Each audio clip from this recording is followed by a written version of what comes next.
Today we're going to be talking about Chapter 10 from Blue Collar Leadership and Supervision, Walking the Talk.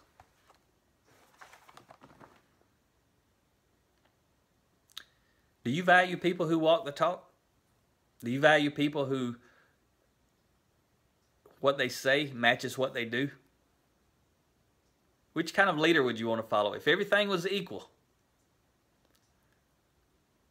and you had to pick between two leaders, you couldn't tell anything between the two except one of them, their actions always match their words. They walk their talk.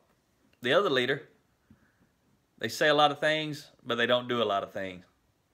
They give a lot of lip service, as a lot of people like to call it. One has integrity, one does not.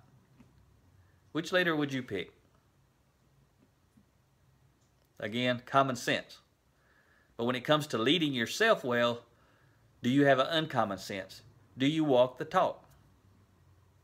And I'm going to take you to a personal spot. I remember when I was, because these principles apply to us everywhere. We're leaders of people, whether it's at work or it's at home or it's in the community.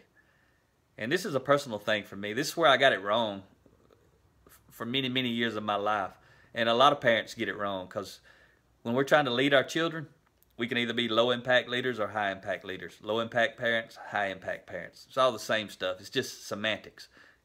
It's just play with the words. But it's low-impact leadership, high-impact leadership. Talk about walking the talk. When my son was growing up and became a teenager, you think I encouraged him to drink alcohol? You think I said, Eric, you should think about drinking, son. Be good for you.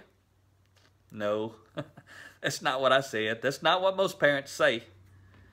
They tell their children about the bad things that can come from alcohol abuse or use, and that they shouldn't drink and that sort of stuff. And that's what I done. I told Eric, he shouldn't drink.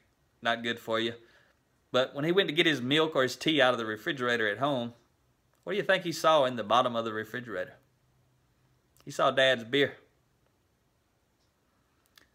And I ain't trying to tell you to drink or not drink. That's just a great example out of my life of how I didn't walk the talk. Over 5 years ago, I quit drinking alcohol. At the time, if I wouldn't have been drinking alcohol and I was saying that, it would have been meaningful. But basically, it just sent mixed messages to Eric. And that's just one example of hundreds I could share with you. And you have your own, but think about it. Relative to your team, do you walk the talk? Relative to your family, do you walk the talk? Walking the talk increases your influence.